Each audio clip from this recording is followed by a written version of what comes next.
আসসালামু আলাইকুম everyone, captain Roni গল্পের 12 নম্বর পার্ট শুনতে থাকো। রাহার বুকটা টিপটিপ করছে, মনটা খসখস করছে। আমার সাথে যেতে নাক মুখ কুচকে পা টিপে টিপে এক পা বাড়াচ্ছে কি বাড়াচ্ছে না। আমি ওর দিকে তাকিয়ে মোটা গলায় বললাম, বউ সেজেছিস, জোরে হাঁটতে পারছিস না? রাহার বুঝি ভালো লাগলো না আমার কথাটা। টোটুলটে বলল, সময় হলে ঠিকই বউ সাজবো, আপনার বলে দিতে হবে না ভাইয়া। আমি বললাম, আমি না বললে এই দুনিয়ায় কারো ক্ষমতা আছে তোকে বউ সাজাবে? আমার কথা শুনে রাহার রাগ উঠে গেল। ভাইয়া কি বলতে চাইছে? সে না বললে বউ সাজতে পারবো না আমি? মগের মুল্লুক। রাহা মনে মনে ভাবতে লাগলো, সবসময় এমন জোর খাটাবে আর সে মেনে নিতে হবে আমাকে? কখনোই না।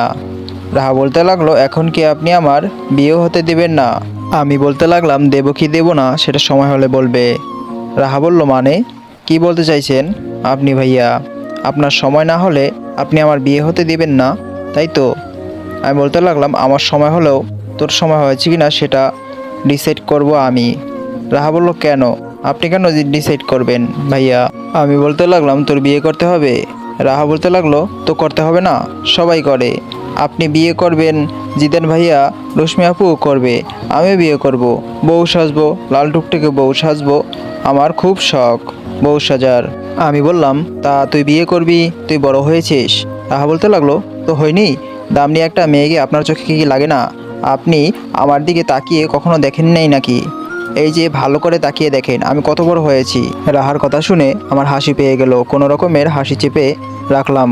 ঘাড় ফিরিয়ে নিয়ে নিজেকেই যেন নিজে বললাম, কে বলছে তোর দিকে আমি তাকাই না? তুই সাক্ষাৎ আমার চোখে আগুন, যার তাপ আমার সত্তায় জ্বলন ধরায়। ওই আগুনে বেশিক্ষণ আমি তাকিয়ে থাকলেই নিজেই নিজেকে হারিয়ে ফেলি। রাহা এবার বলতে লাগলো, কি হলো রনি ভাইয়া, দেখছো না? আমি রাহার দিকে তাকিয়ে ভুরু কুচকে বলতে লাগলাম, তোর দিকে তাকানোর রুচি আমার নেই। রাগে রাহা ফুসফুস করতে লাগলো, রনি ভাইয়া আমাকে এসব কি বললো? ও আমার দিকে তাকিয়ে মুখ ভ্যাংচালো, মনে মনে বলতে লাগলো, খারুস, পচা, মূলা, যা পারলো আরও কিছু মনে মনে বকে নিল। রাহার নিজের ভিতরে রাগ ধরে না রাখতে পেরে বলতে লাগলো আমাকে, ভাইয়া আপনার আসলে চোখ নেই, তাই আপনি আমাকে দেখতে পারেন না। আপনার চোখে আমি বড় না হলেও আমাকে সিনিয়র অনিক ভাইয়া ঠিকই পছন্দ করে। আমাকে মাঝে মাঝেই চিপস চকলেট কিনে দেয়, মিষ্টি মিষ্টি কথা বলে, সব সময় বলে, রাহা তুমি দেখতে অনেক সুন্দর। রাহার কথা যেন বজ্রপাত হয়ে আমার মাথার উপর আছড়ে পড়লো। মুহূর্তেই পুরো আকাশ ভেঙে পড়লো যেন আমার মাথায়। অবিশ্বাস্য চোখে আমি রাহার দিকে তাকিয়ে রইলাম। এই মাথামোটা মেয়েটা বলছে কি? রাহার কথা শুনে শিরায় শিরায় দাউ দাউ করে আগুন জ্বলে উঠলো আমার। তা কি ওই মেয়ে বুঝতে পারে না? বুকের ভেতর উত্তপ্ত রক্ত টকবক করে ফুটছে, মাথায় তীব্র রাগে ফেটে যাচ্ছে আমার। সীমাহীন ক্রোধ আমি আর ধরে রাখতে পারছি না, দাঁতে জাপ চেপে। কবে থেকে এসব হলো? সে কিছু জানালো না কেন আমায়? সব কিছু দেখে আর শুনে আমার মাথা আরও বেশি গরম হতে লাগলো। আমার শরীর জ্বলে পুড়ে যাচ্ছে। এই বলদের উপর এমন রাগ বাড়ছে আমার, যেন এখনই দুইটা বসিয়ে দিই। আমার রাগে শরীর ফেটে যাচ্ছে, জানোয়ারটাকে মনে চাইছে ছিঁড়ে খুঁড়ে খেয়ে ফেলতে। আমি দাঁতে দাঁত চেপে কটমট করে বলতে লাগলাম রাহাকে, তাড়াতাড়ি রাহা বাইকে উঠে আয়। রাহা বলল, না, আগে বলুন আমার বিয়েতে আপনি কোনো বাধা দিবেন না। আমার বউ সাজা কত শখ আপনি জানেন। আপনি ওই বিষয়ে দয়া করে কোনো বাধা দিবেন না, বলুন আগে। কোনো ঝামেলা গন্ডগোল করে আমার বিয়ে আটকাবেন না, বলুন সেটা। আমি রাহার দিকে তাকিয়ে দাঁতে দাঁত চেপে কটমট করে বলতে লাগলাম, তোর বিয়ের সময় হলে আমি তোকে সঠিক সময়ে বিয়ে দিয়ে দেবো। তোকে নিয়ে আমার ভাবনা আছে, তোকে তা ভাবতে হবে না। রাহাকে খুশি হতে দেখা গেল। পাগল কি বুঝলো কে জানে। ঠোঁটের কোণায় হাসি ফুটেছে গাধাটার, কিন্তু রাগে শরীরে জ্বলছে আমার।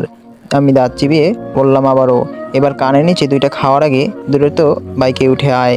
রাহাও খুশি মনে এগিয়ে এলো। রাহা বাইকে বসার আগে বলল, মাঝ রাস্তায় সেবারের মতো কিন্তু নামিয়ে দিবেন না রনি ভাইয়া আমাকে?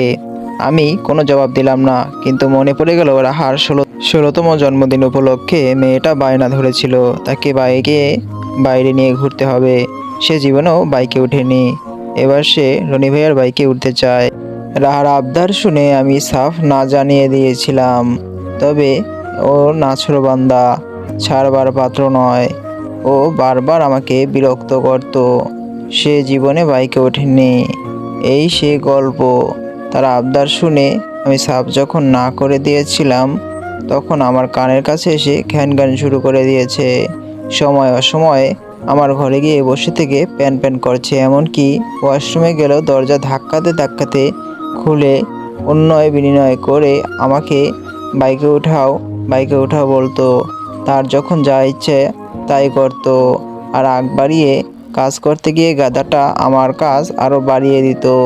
এক প্রকার অতিষ্ঠ হয়ে শেষমেশ আমি রাজি হয়েছিলাম। বিকেলবেলায় যখন রাহাকে নিয়ে বের হলাম, সে কি উচ্ছ্বাস! হাসি যেন বাতাসে চিৎকার করে কথা বলছে। আমি নীরবে হজম করেছি। ঠোঁটে ঠোঁট ক্রমে মেয়েটার আনন্দে বাচ্চামো প্রসারিত হচ্ছিল। রাহা যখন মনের সবটা আনন্দ ঢেলে বারবার বলছিল, খুব ভালো লাগছে রনি ভাইয়া, আমি আজ অনেক খুশি, খুব খুশি। এর চেয়ে আর কিছুই হয় না। এই যে পাখির মতো উঠতে পারছি আপনার জন্যে। অনেক অনেক অনেক ধন্যবাদ আপনাকে ভাইয়া। নীরব রাস্তা, বাতাসে শস্য করে শব্দ হচ্ছে। পিছনে রাহা বসে দুই হাত মেলে দিয়েছে সতর্কভাবে। আমি লুকিং গ্লাসে বারবার দেখছি আর উচ্ছ্বাসিত রাহার আদুরে মুখখানাকে। ভেতর থেকে বারংবার প্রতিধ্বনি হয়ে আসছে আমার, তোর খুশি আমার জীবনে একমাত্র বিলাসিতা। এই খুশির জন্যে আমি রনি বুক পেতে সহস্র আঘাতকে নিঃশব্দে মেনে নিতে রাজি আছি। আমি মুচকি হেসে রাহার আনন্দ উপভোগ করতে লাগলাম। মেয়েটা যেন পুরো হাওয়াই মিঠাই, একটু বাতাসে, একটু আনন্দে, একটুখানি আদরেই গলে যায়। কিন্তু বিপত্তি তো ঘটলো যখন আমি বাইকের স্পিড বাড়িয়ে দিলাম।